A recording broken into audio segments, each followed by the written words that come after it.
Throw 3 darts at the map.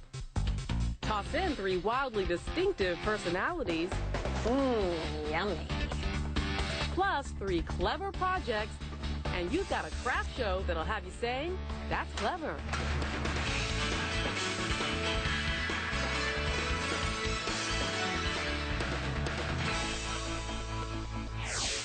Hi, I'm Angela Martinez. Welcome to That's Clever. Art has a special place in a crafter's heart, and it shows in the work they create. We're taking the bait and heading to this artist's Texas studio. He molds sheet metal to create his very own fishing hole.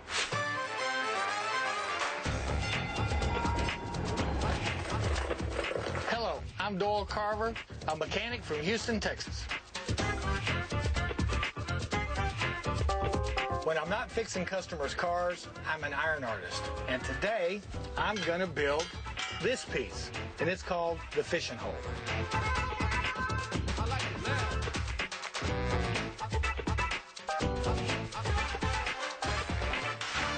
Welcome to my shop. The first thing I'm gonna do is take my template that I drew.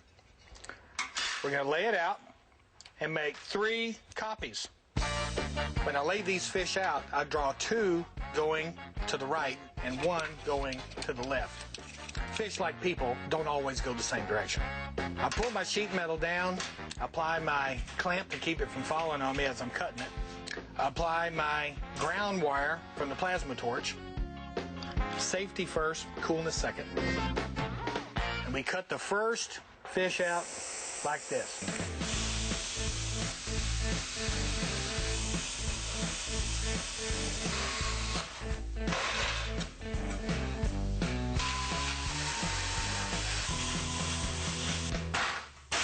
Now that I've got the 3 pieces cut, I'm going to grind the edges smooth.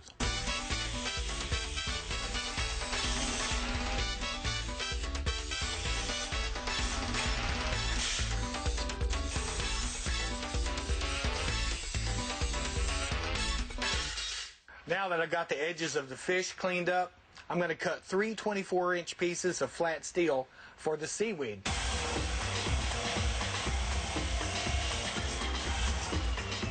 I'm going to grind the edges on the top and cut them with my acetylene torch. I don't have to mark the ends of my seaweed before I cut them because nothing in nature is the same.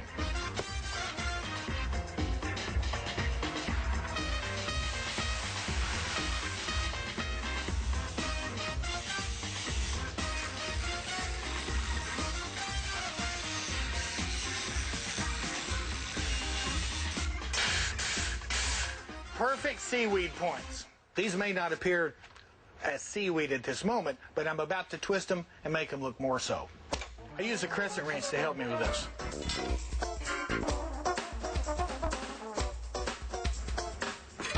How's that for a piece of seaweed? I'm going to arrange it in an artful manner.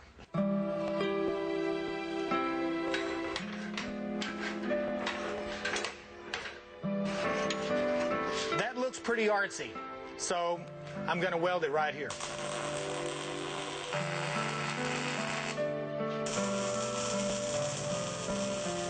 Now that it's welded, I'm setting it aside to let it cool for a moment. I'm going to contour this fish since I'm letting the seaweed cool. Get my rubber hammer. I always keep it right here. Kara, let me get my lovely metalworking assistant. Here you go, Dad. Thank you, honey. You're welcome.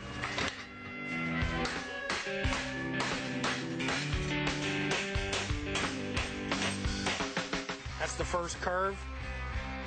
Now I'm going to accent the fins. It's pretty important to not hit your fingers when you're doing this. No need to go to the gym when you do this type of art.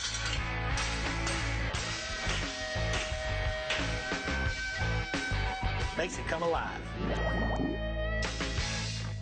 Now that I've got the fish contoured, I'm going to add an eye base and 2 rods to make the fish easier to mount to my seaweed.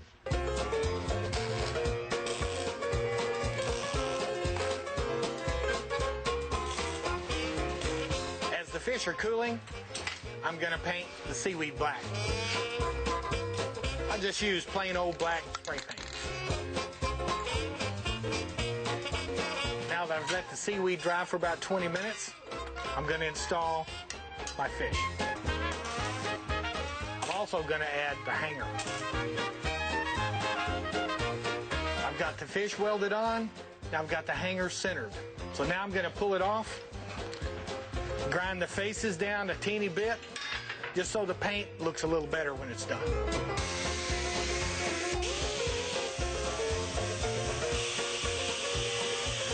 Now that I've got the fish polished, I'm going to start masking the seaweed to keep paint from getting on it.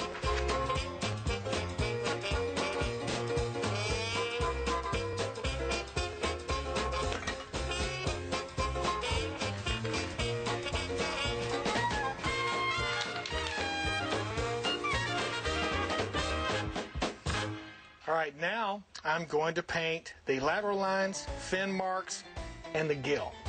Take my trusty little marker. It's time to add the eyes. I just use regular glue. There it is.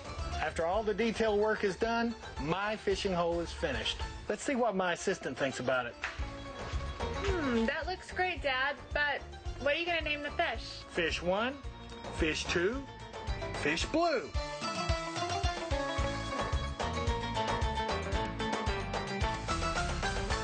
Stay tuned. Doyle never gets crabby spending time in his workshop. He comes out of his shell and welds together this cute crustacean. It's back to the Lone Star State where Doyle's back in his welding studio. Just watch how he makes an under-the-sea creature from a horseshoe.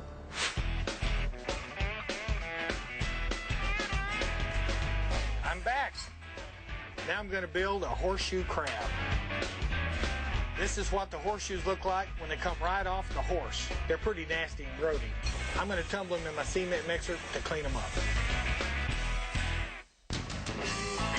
These two nuts are going to be used as crab eyes. I'm going to position them in a suitably crabby manner. Now we need to cut our legs. This is a set of air-powered snips. Nothing has to be perfect. This is folk art. I'm bending these little crab legs. All 6 crab legs. Finished. We weld those on. This is the base. I'm going to add this to my crab. Then I will level the crab because right now it's kind of cattywampus. The crab is relatively level. That's still very hot. I'm going to use these 2 screws as the protruding eyes of the crab. Now that I have the crab eyes on, I'm going to add the crab claws. I'm going to torch these crab claws closed so they look like crab claws. A proper crab claw has one of the pinchers shorter than the other. Perfect crab claw. 2 more arm pieces. It's time to attach it to the arm. Now it's time to paint. You can't go wrong painting a crab. Any color works. Now this is a proper crab if I do say so myself.